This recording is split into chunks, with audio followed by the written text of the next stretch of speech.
The Mandean Book of John the Baptist, translated and edited by Dahman Biroba. The marriage of the Prophet John and the number of his children. John teaches his disciples in the evening of the night. John teaches his disciples and says, "The celestial spheres and chariots shook, the angels of the sun and the moon cried, and the eyes of the soul sprinkled with tears and said, O John, you are like a burnt mountain that does not produce flowers in the earthly world. You are like a river whose waters have dried up, and no seedlings can grow on it. You are like a ruined house that everyone who looks at it feels afraid.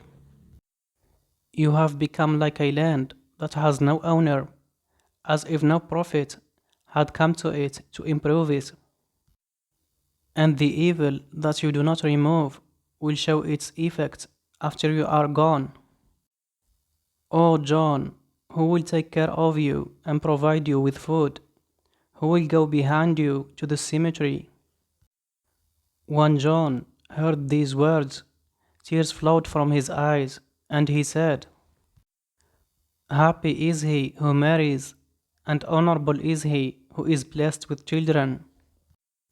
However, after I get married and sleep and longing come upon me, I will stop praying at night. When I am overwhelmed by longing and desire, I will forget my Lord from my memory. When I am overwhelmed by longing and desire, I will stop praying at all times." When John said this, a message was sent down to him from heaven, from the council of the angel Abathar, the angel of judgment, in which it was mentioned, "O John, take a wife for yourself, and make a family for yourself, as mercy from us to the earthly world. So we exempt you from performing prayers at dawn on Monday and dawn on Tuesday, to devote yourself to marital requirements. At dawn on Wednesday and dawn on Thursday, perform your luminous prayers. At dawn on Friday and dawn on Saturday, observe marital requirements. At dawn on Sunday, perform your luminous prayers. On Tuesday, perform the prayer 3 times and leave it for 3 times. And we forgive you as a help from us to the earthly world."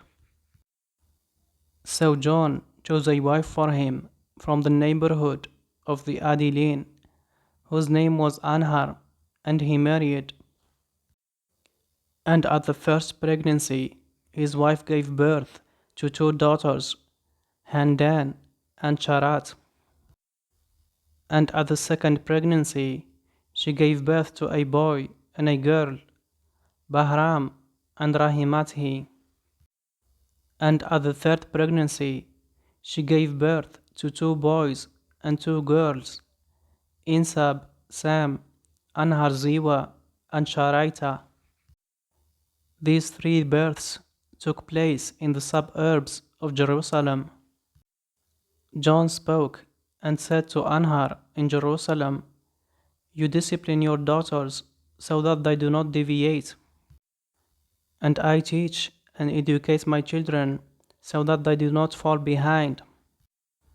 Anhar spoke and said to John in Jerusalem, "I have born children for you in this world, but I did not put any thought into it.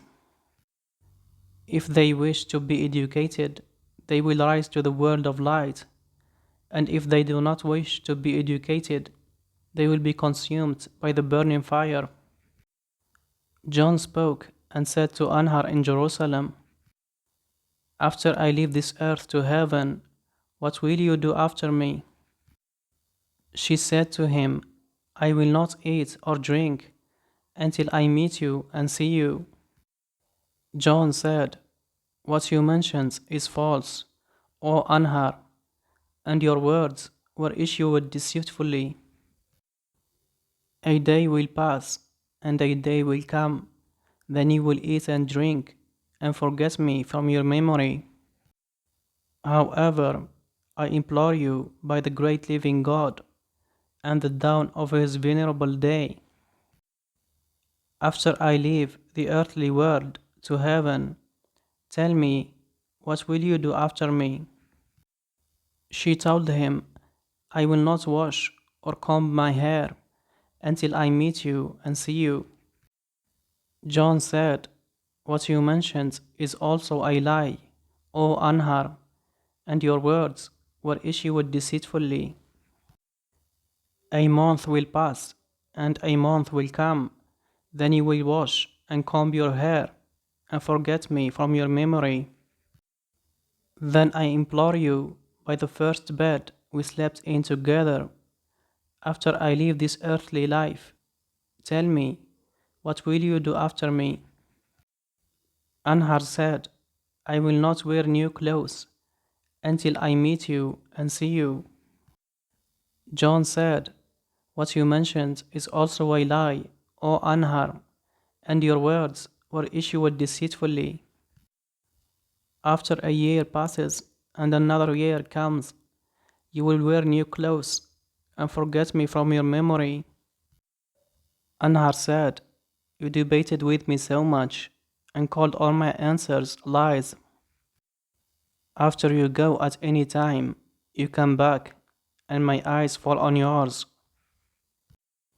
Like a guilty woman in detention with a bell hanging for her in the church, and like a young woman who is isolated during the wedding week and spreads the marriage bed in the church, and like the groom's friends who conduct the celebration during isolation, then pay his expenses in the cemetery.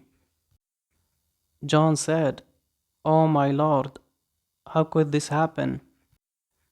How can a guilty woman be in detention and have a church bell ring for her?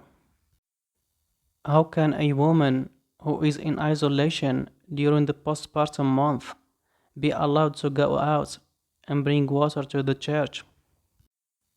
How is it allowed for a married woman who is in isolation during the wedding week to spread her husband's bed in the church?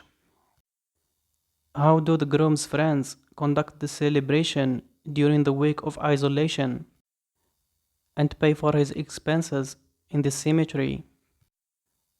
Anhar said to John, when you know that these actions are not permissible to happen, why do you ask me? When you come back, I will go and not come back. Happy is the day you will see me. John said, if going and coming back had been real, there would have been no widow in this world. If going and coming back had been real, there would have been no orphans in this world. If going and coming back had been real, there would have been no need for guides and teachers. If going and coming back had been real, there would have been no need for religious scholars in this world. Anhar spoke and said to John in Jerusalem, I will buy you a grave at the highest price and make you a coffin for the cemetery. John spoke and said to Anhar in Jerusalem, do you think that the grave that you will buy at a high price and the coffin that you will bring to the cemetery will give us hope that we will come back and the dirt will not cover us? Then the grave that you will buy at a high price distribute its money as food for me, and the coffin that you will make for the cemetery pay its price for the readings of mercy for me, so that you can help me ascend. Anhar spoke and said to John in Jerusalem, if you go and forget me and leave me in the abode of sins, and if I forget you, you will forget us in the eternal abode. If I forget you, my eyes will not see Abathar, the angel of judgments, and if you ascend the eternal abode, your sorrow will remain in the cemetery. Praise be to the great living God. May He purify us.